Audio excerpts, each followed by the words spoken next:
Cuando estaba pequeño, mi mamá me contó una historia de una persona que había sido tragado por un pez.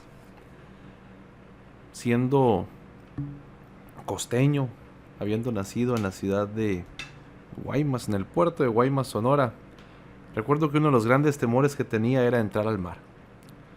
Temor que con el tiempo fui venciendo a través de una actividad que ahora disfruto muchísimo, que es el snorkeling, porque me permite ver todo lo que está abajo de nosotros.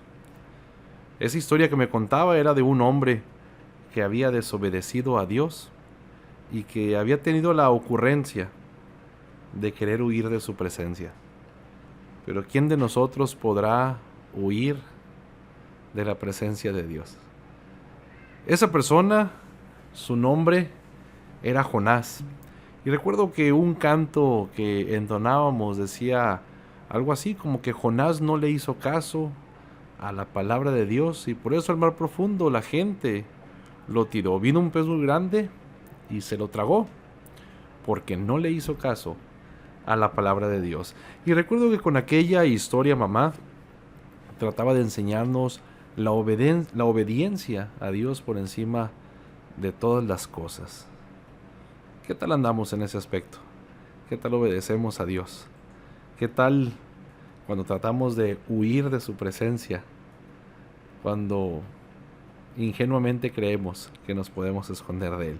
Pues bien, Jonás, una historia muy conocida, una historia poco estudiada, pero una historia con grandes lecciones. El día de hoy quiero compartirles un poco sobre esas lecciones de vida, sobre esas lecciones de este profeta israelita que fue enviado a sus enemigos asirios a decirles que se arrepintieran para que Dios les perdonara la vida. Vamos a abrir nuestras Biblias. Si la tiene ya a la mano, acompáñenos. Vamos a estar moviendo y estudiando un poco sobre el libro de Jonás. Son 4 capítulos. Son, si acaso, unos 50 versículos que hay. Una historia corta, pero de grandes enseñanzas. Y le invito a que nos acompañe ahí desde casa en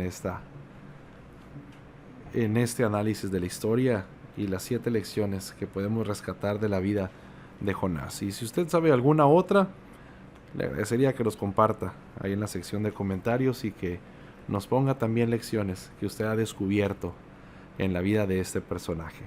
Inicia la historia de este profeta diciendo así: vino palabra de Jehová a Jonás, hijo de Amitai, diciendo: levántate y ve a Nínive, aquella gran ciudad, y pregona contra ella, porque ha subido su maldad delante de mí.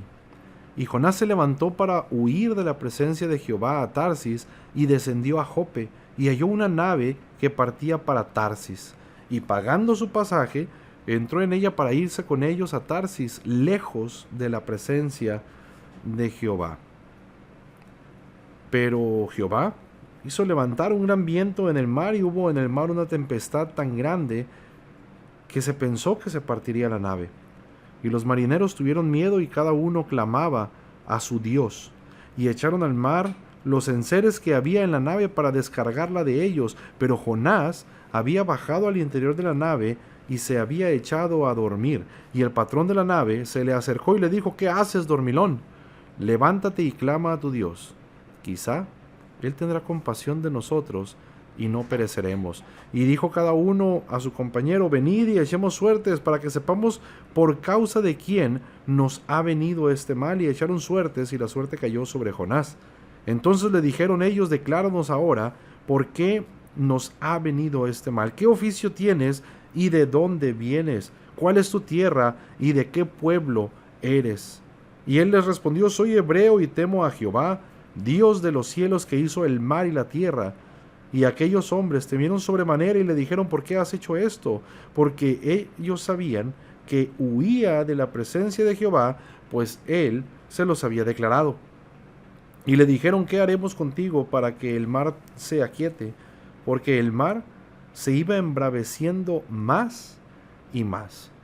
Y él le respondió: tomadme y echadme al mar, y el mar que se os aquietará, porque yo sé que por mi causa ha venido esta gran tempestad sobre vosotros, y aquellos hombres trabajaron para hacer volver la nave a tierra, mas no pudieron, porque el mar se iba embraveciendo más y más contra ellos. Entonces clamaron a Jehová y dijeron: te rogamos ahora, Jehová, que no perezcamos nosotros por la vida de este hombre, ni pongas sobre nosotros la sangre inocente, porque tú, Jehová, has hecho como has querido. Y tomaron a Jonás y lo echaron al mar, y el mar se aquietó de su furor. Y temieron aquellos hombres a Jehová con gran temor, y ofrecieron sacrificio a Jehová, e hicieron votos. Pero Jehová tenía preparado un gran pez que tragase a Jonás, y estuvo Jonás en el vientre del pez 3 días y 3 noches. ¿Por qué Jonás? De entrada la pregunta es: ¿por qué Jonás no quería ir a Nínive? ¿Por qué Jonás no quería ir a ese pueblo asirio? Y la verdad es que no tenemos la certeza de por qué Jonás no quería, pero otro libro del Antiguo Testamento, Nahum, nos da una breve pista. En este libro se explica que ese libro es dedicado también a Nínive, pero se explica y se describe cómo era un pueblo inmisericordia, cómo era un pueblo sangriento, cómo era un pueblo que disfrutaba despedazar a sus enemigos. De hecho, los asirios mismos dejaron monumentos a su crueldad, dejaron inscripciones extensas y jactándose de cómo ellos torturaban y liquidaban a los pueblos que se les oponían. Entonces, creo que humanamente los israelitas tenían suficientes razones para odiar y para temer al mismo tiempo a Nínive, para no quererlo. Entonces, de pronto Dios ama a Nínive. De pronto Dios le dice a uno de ese pueblo que ha sido destruido, que ha sido torturado por Nínive, y le dice: ve con tu enemigo y dile que se arrepienta para que yo lo perdone y viva. Naturalmente Jonás dijo: eso no lo voy a hacer, pero en su corazón lo dijo, no se lo exclamó a Dios, porque aquí me llama mucho la atención cómo en el versículo 1, en el capítulo 1, versículo 2, perdón, dice: levántate y ve a Nínive, aquella gran ciudad, y pregona contra ella, porque ha subido la maldad delante de mí. Y es algo bien interesante, porque los profetas no querían ir a las ciudades porque siempre llevaban malas noticias, siempre llevaban el castigo de Dios y siempre llevaban una alerta de destrucción. Entonces los reyes naturalmente no querían a los profetas. Y aunque aquí la palabra no dice, ¿sí? No dice, pero Jonás sobreentendía que al predicar contra ellos, si ellos se arrepentían, Dios los perdonaría, y él no quería eso. Aclaro, Jonás no quería eso. Entonces inmediatamente, sin cruzar una sola palabra, sin decir nada, pues lo primero que hace Jonás es decir: voy a huir de Dios, porque dice: levántate porque has subido la maldad, ve y pregona. Inmediatamente en el 3, sin ningún contexto, dice: y Jonás se levantó para huir de la presencia de Dios. Pero lo primero que podemos aprender de la vida de Jonás es que cuando Dios manda algo debemos obedecer. Cuando Dios manda algo no podemos negociar con Dios, porque Dios ordena, instruye, dice, y nosotros sencillamente tenemos que obedecer. Tenemos que obedecer. Entonces, cuando Dios manda algo, lo natural que debamos hacer es la obediencia, porque si nosotros no obedecemos, dice la palabra de Dios que eso es como idolatría.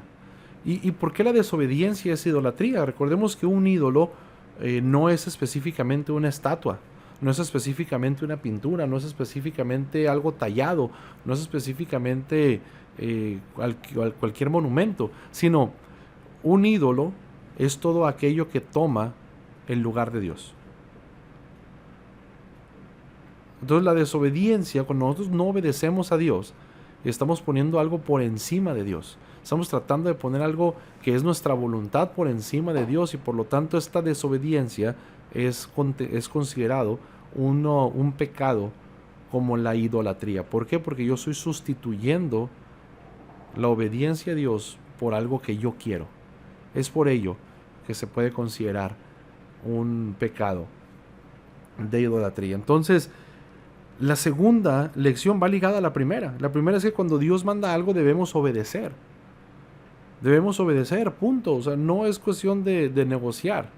Debemos obedecer al punto como lo hizo Job.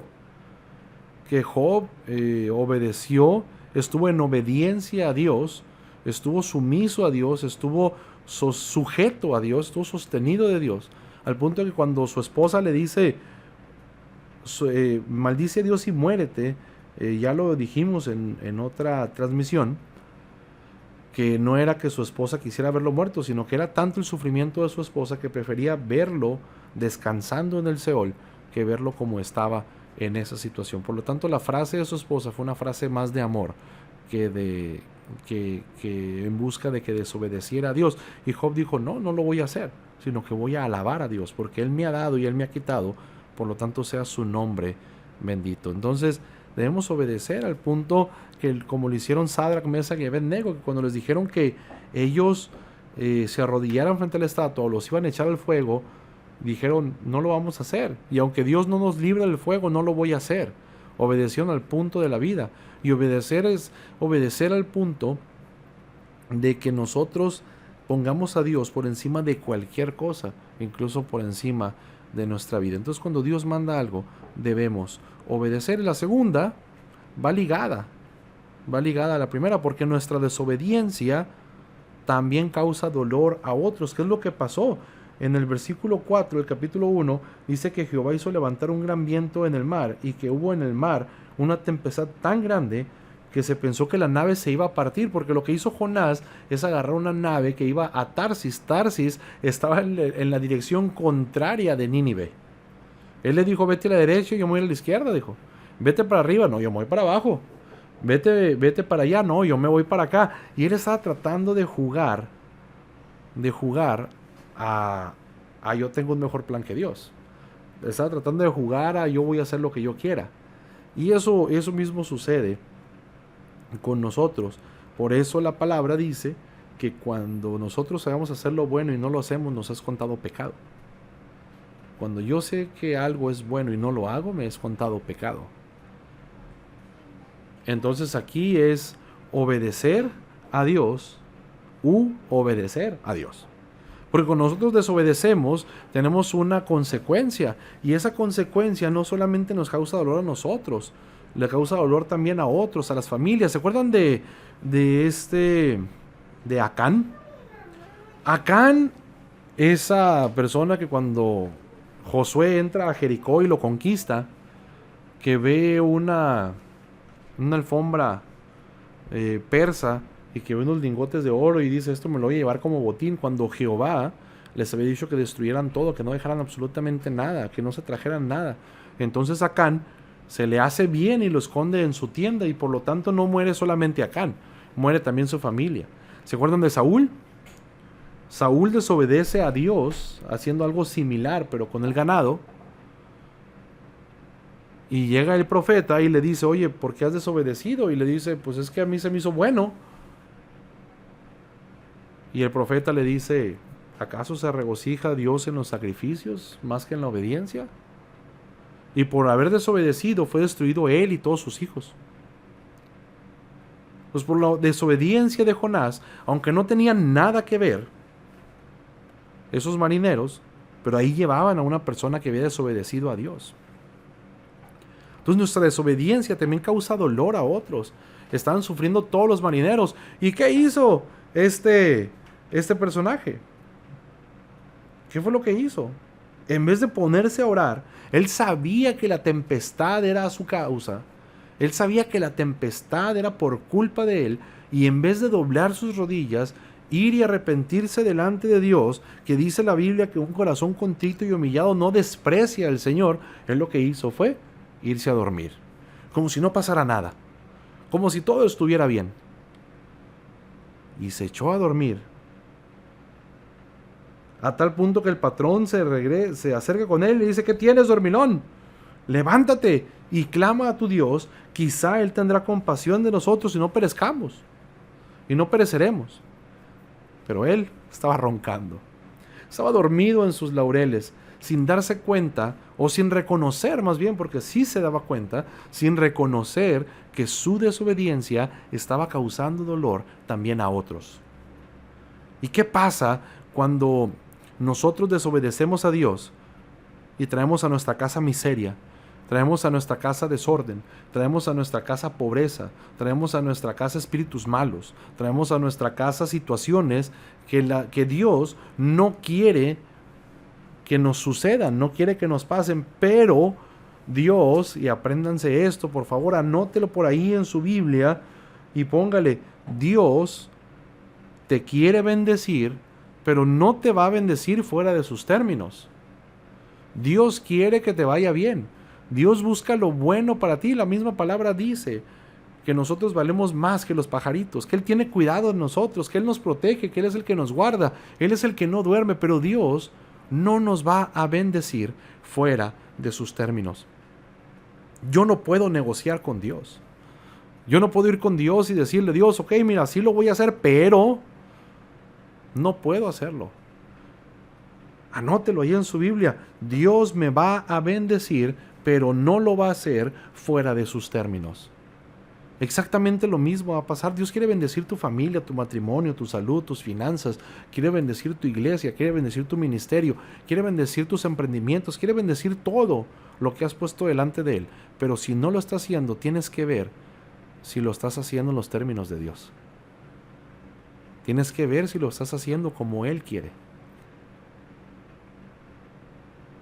Entonces Dios nos va a bendecir, pero va a ser única y exclusivamente en sus términos. Nuestra desobediencia también causa dolor a otros. Y puede que mi familia esté sufriendo a causa de mi desobediencia. Debemos tener cuidado con eso. La tercera lección que aprendemos en la vida de Jonás es que desobedecer a Dios tiene consecuencias negativas. Ojo, ahorita decía, desobedecer a Dios también causa dolor a otros, pero para nosotros que estamos desobedeciendo, tiene consecuencias negativas. Tiene consecuencias negativas. La desobediencia que yo haga no significa que todos van a sufrir siempre por mí. O sea, no porque uno en mi casa está desobedeciendo, yo voy a sufrir siempre las consecuencias de eso. No. Recordemos que también delante de Dios somos individuos. Y si alguien en casa no quiere obedecer, yo puedo obedecer por mi cuenta, como lo hizo Rahab. Rahab lo que hizo es, yo sé que Jericó va a ser destruido, yo sé que esta ciudad ha sido entregada en las manos de Dios. Y mientras a los otros les daba el temor para quejarse, para llorar, pero no para arrepentirse, a Rahab le dio para arrepentimiento. Y así como las consecuencias de todo Jericó estaban sobre ellos, y así como las decisiones que yo tomo de desobediencia afectan a otros, también el obedecer a Dios tiene beneficios para todos los demás. Porque ¿qué pasó Rahab? En Rahab se salvó ella y salvó a toda su familia, pero nuevamente dentro de la condición que le pusieron. Le dijeron que estén todos adentro, porque el que esté afuera yo no puedo responder por él. Tienen que estar dentro del acuerdo que tenía con los israelitas. En una analogía de que tenemos que permanecer también nosotros dentro de la voluntad de Dios, porque desobedecer tiene consecuencias negativas, especialmente para quien desobedece. Porque mira, cuando se dieron cuenta que Jonás había desobedecido a Dios, lo que hicieron es que lo tomaron y dijeron primero, Señor, perdónanos. No queremos que la sangre de este inocente caiga sobre nosotros. Tú sabes que él está desobedeciendo. Sí, tú sabes que está desobedeciendo. Y fíjate, lo primero que hicieron fue tratar de regresar a tierra. Pero el Señor tenía otros planes. El Señor no quería que regresaran a tierra. Él tenía un plan para Jonás. Entonces desobedecer tiene consecuencias negativas, pero especialmente para el que desobedece. Pero cuando dijeron, Señor, te rogamos que no perezcamos nosotros por la vida de este, ni pongas sobre nosotros sangre inocente, porque tú has hecho como has querido, lo tomaron y lo echaron al mar, y el mar se aquietó de su furor. Jonás sufrió las consecuencias de su desobediencia. Y fíjate lo que hizo Jonás. O sea, él declaró y dijo, es que pues yo estaba queriendo huir de Dios. O sea, Jonás, en su soberbia, no se arrodilló y dijo, Señor, te ruego que me perdones. Quería huir de ti, pero si me voy al fondo del mar, ahí estás tú. Si me voy allá al horizonte, allá estás. Detrás de los montes, tú estás ahí. Si me escondo debajo de las rocas, allá abajo estás. Si subo a los aires, allí estás tú. Señor, no puedo huir de ti. Perdóname. Permíteme obedecerte. Y créeme que si hubieran podido regresar al mar, pero ¿qué fue lo que hizo? En su soberbia, en su orgullo, dijo, no voy a ir. No voy a ir a predicarle a esos que no se lo merecen. No voy a ir a predicarle a Nínive para que se arrepienta cuando ellos han estrellado las cabezas de nuestros hijos contra las paredes y contra las rocas. No voy a ir a predicarle a estos sanguinarios que han desollado a nuestros hombres y a nuestras mujeres.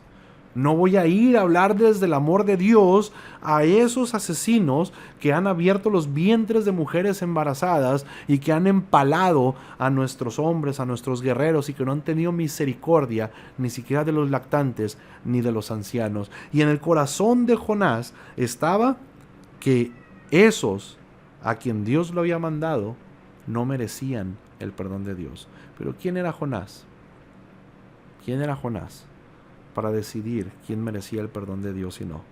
¿Quién soy yo para decir que Dios debe o no debe perdonar a alguien? Que hay pecados más escandalosos que otros, es cierto. Pero por todos los que te describí ahorita, o por una mentirita piadosa, murió Cristo. El Señor fue crucificado, fue latigado, fue escupido, fue coronado de espinas y fue torturado por todos y cada uno de los pecados que he cometido. Por lo tanto, delante de Dios, yo soy igual que cualquier asirio de Nínive. Yo soy igual delante de Dios que el pecado más atroz que te puedas imaginar. Porque por eso tuvo que morir Cristo. Y ese pecado tuvo que ser limpiado por su sangre. Pero Jonás, en vez de arrepentirse, dijo, échenme al mar. Prefiero ahogarme que llevarle el amor de Dios a esas personas que no lo merecen. Soberbia. Soberbia en el corazón de Jonás. Y así lo hicieron, pero rogando que Dios no les tuviera por contado el delito que iban a cometer. Ellos creían que iban a asesinar a un hombre. Ellos sabían que en el mar embravecido ese hombre no iba a sobrevivir. Pero Dios tenía preparado un gran pez para que tragase a Jonás. Y estuvo Jonás en el vientre del pez 3 días y 3 noches. Ahí estuvo 3 días y 3 noches en el vientre del gran pez. ¿Y qué es lo que sucedió? Que se dio cuenta de que Dios nos ama.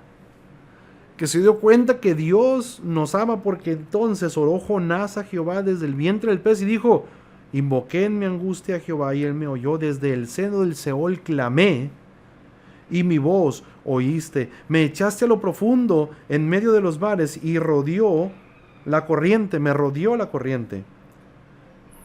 Todas tus ondas y tus olas pasaron sobre mí, entonces dije, desechado soy delante de Dios, delante de tus ojos, mas aún veré tu santo templo.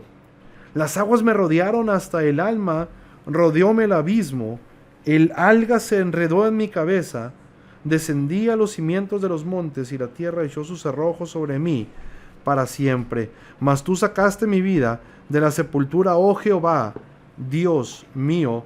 Cuando mi alma desfallecía en mí, me acordé de Jehová y mi oración llegó hasta ti en tu santo templo.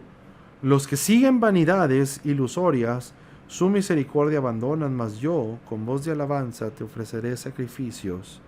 Pagaré lo que prometí. La salvación es de Jehová. La salvación es de Jehová. ¿Y por qué clamó a Dios? Porque era lo único que le quedaba. Era lo único que le quedaba. Cuando estamos en nuestro lecho de muerte, cuando estamos en una enfermedad que no tiene cura, cuando estamos en una situación que no tenemos salida y no nos queda solamente clamar a Dios, hay dos sentimientos. Esa soberbia se hace nada y es el sentimiento de iré a Dios y en su misericordia que me escuche, y es el sentimiento de no debería hacerlo porque fui soberbio. Pero Dios nos ama. Dios nos ama. Y aún en medio de cualquier situación, Dios sigue teniendo misericordia de nosotros. Es cierto que las mejores oraciones y las palabras más bonitas que salen de nuestra alma, que salen de nuestra boca y que salen de nuestro corazón, las decimos en medio de la ballena, en medio del mar, dentro de un gran pez. Dije ballena porque así la dibujamos, ¿no? Y nos imaginamos una ballena, pero no sabemos si era una ballena o no. No sabemos si ese pez sigue existiendo o ya se extinguió, pero pues bueno, un gran pez al final. Y el detalle es que en medio de ese dolor, en medio de una muerte inminente,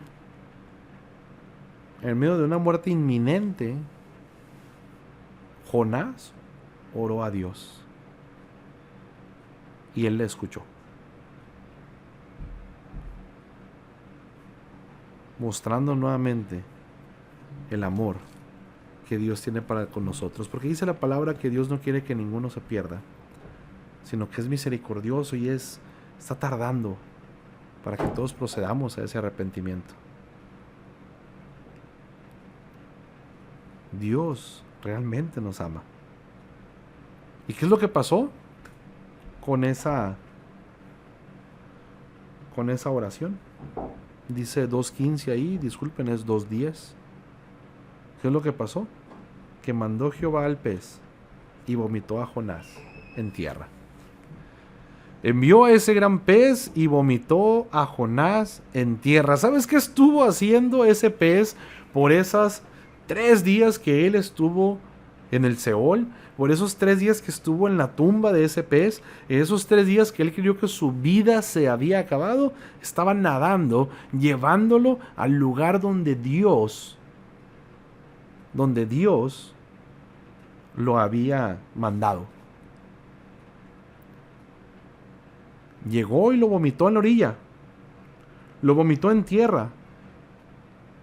Entonces la lección aquí, la quinta lección, es que Dios escucha nuestras oraciones. Dios escucha nuestras oraciones. Y así escuchó la de Jonás. Escuchó la de Jonás y mandó a ese pez a que lo vomitara en tierra. Y la sexta lección es que debemos corregir nuestros errores cada que tengamos la oportunidad. Porque, ¿sabes?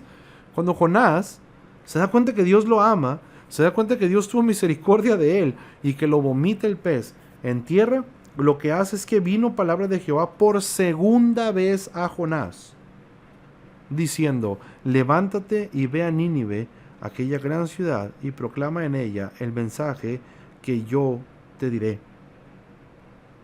Y se levantó Jonás y fue a Nínive conforme a la palabra de Jehová, y era Nínive ciudad grande en extremo, de 3 días de camino.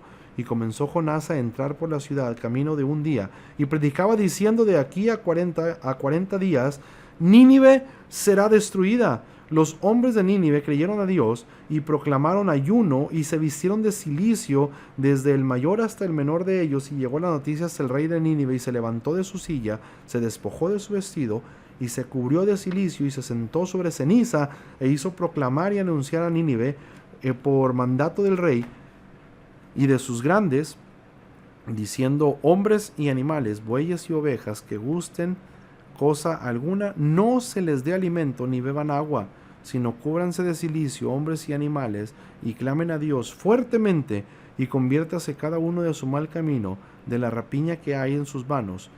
¿Quién sabe si volverá y se arrepentirá Dios, y se apartará del ardor de su ira, y no pereceremos? Y vio Dios lo que hicieron, y se convirtieron de su mal camino, y se arrepintió del mal que había dicho que les haría, y no lo hizo.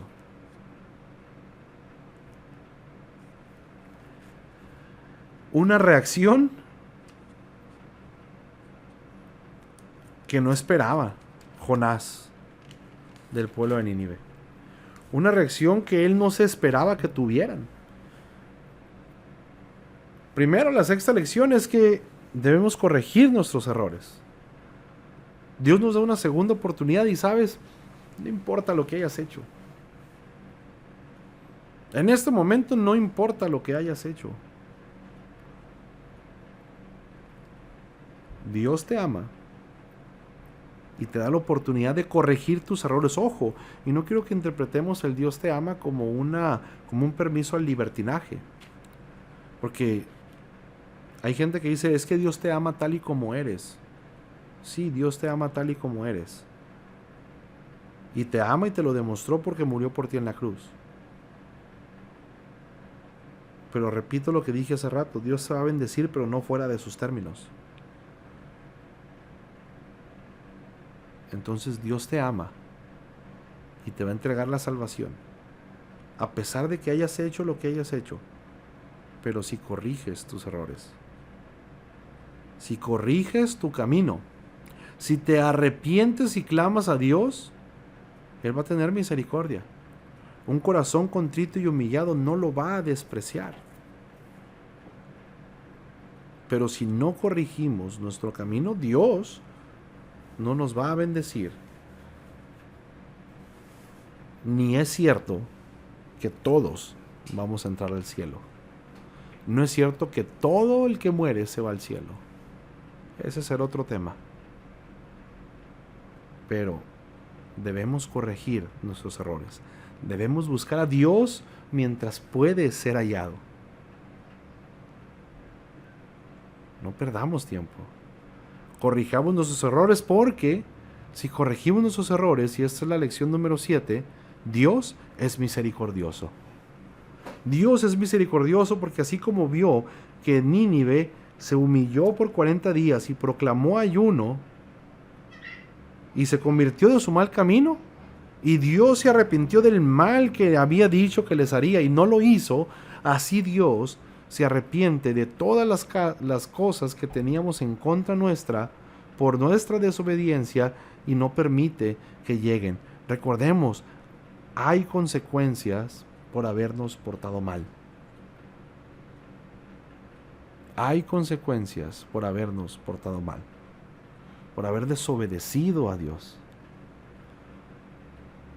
Pero Dios es misericordioso y no prolonga para siempre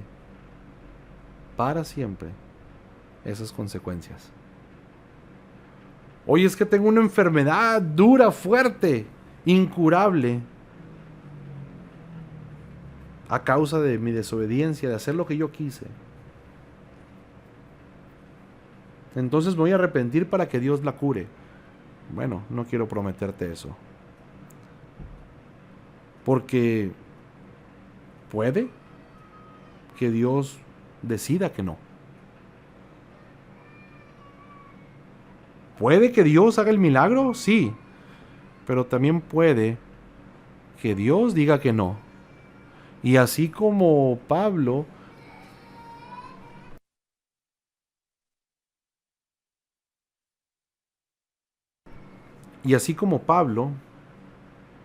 rogaba y decía: Señor, quítame el aguijón, y le dijo: bástate mi gracia. Puede que Dios no lo haga. Pero si aún no lo hiciera, Él merece toda la gloria y merece toda la honra por habernos librado del infierno. ¿Y quién será ese Dios?, dijo Nabucodonosor en su soberbia, que os librará de mi mano. Y le dijeron Sadrach, Mesach y Abed-nego: sabe, oh rey Nabucodonosor, que nuestro Dios puede librarnos del horno de fuego. Pero si no lo hiciera, aún así,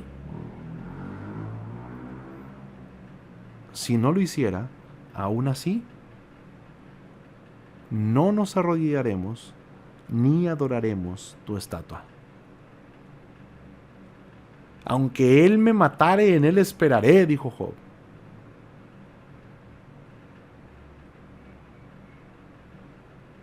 ¿Qué le decimos a Dios en medio de nuestra tribulación?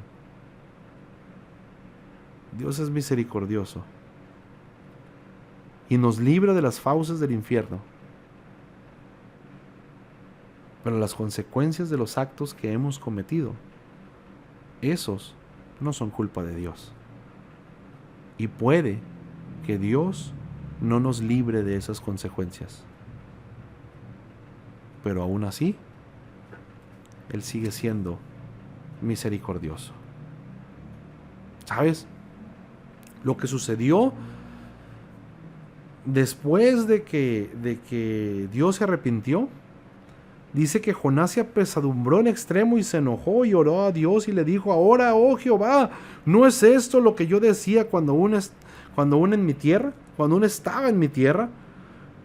Por esto me apresuré a huir a Tarsis, porque sabía yo que tú eres Dios clemente y piadoso, tardo en enojarte y grande en misericordia, y que te arrepientes del mal. Pues ahora, oh Jehová, te ruego que me quites la vida, porque mejor es la muerte que la vida. Y Jehová le dijo: ¿haces tú bien en enojarte tanto? Y salió Jonás de la ciudad y acampó hacia el oriente de la ciudad, y se hizo allí una enramada, y se sentó debajo de ella a la sombra hasta ver qué acontecería a la ciudad. Y preparó Jehová una calabacera, la cual creció sobre Jonás para que hiciese sombra sobre su cabeza y se librase de su malestar. Y Jonás se alegró grandemente por la calabacera. Pero al venir el alba, al día siguiente, Dios preparó un gusano, el cual hirió la calabacera y se secó. Y aconteció que al salir el sol, preparó Dios un recio viento solano, y el sol hirió a Jonás en la cabeza, y se desmayaba y deseaba la muerte, diciendo: mejor sería para mí la muerte que la vida. Entonces Dios dijo a Jonás: ¿tanto te enojas por la calabacera? Y él respondió: mucho me enojo, hasta la muerte. Y dijo Jehová: ¿tuviste tu lástima de una calabacera en la cual no trabajaste, ni tú la hiciste crecer, que en espacio de una noche nació, y en espacio de otra noche pereció? ¿Y no tendré yo piedad de Nínive, aquella gran ciudad, donde hay más de 120,000 personas que no saben discernir entre su mano derecha y su mano izquierda, y muchos animales? Se enojó Jonás. Se enojó porque Dios se había arrepentido de su mal. Y esto retrata muy bien el corazón de muchos de nosotros. Que cuando vemos que alguien que a nuestro ver no merece la misericordia de Dios, tendemos a enojarnos. 7 lecciones de la vida de Jonás. 7 lecciones sencillas. Cuando Dios manda algo, debemos obedecer. Nuestra desobediencia también causa dolor a otros. Desobedecer a Dios tiene consecuencias negativas. Dios nos ama. Dios escucha nuestras oraciones. Debemos y tenemos la oportunidad de corregir nuestros errores. Y Dios es misericordioso. Y el extra, la lección número 8, sería que cuando Dios perdona a alguien, es por su misericordia, no porque yo crea que lo merezca. Dios nos libre de cuestionarlo por haber perdonado la vida de alguien que, a mi ver, no merece su misericordia. Y sobre todo, la lección más importante que podemos aprender de Jonás es que cuando Dios nos manda algo, tenemos dos opciones. Podemos llegar bañados y perfumados, contentos, gozosos de que nos ha escogido a nosotros. O bien, podemos llegar cansados, hambrientos, sedientos y oliendo a vómito de ballena. La decisión es nuestra. Que el Señor les bendiga.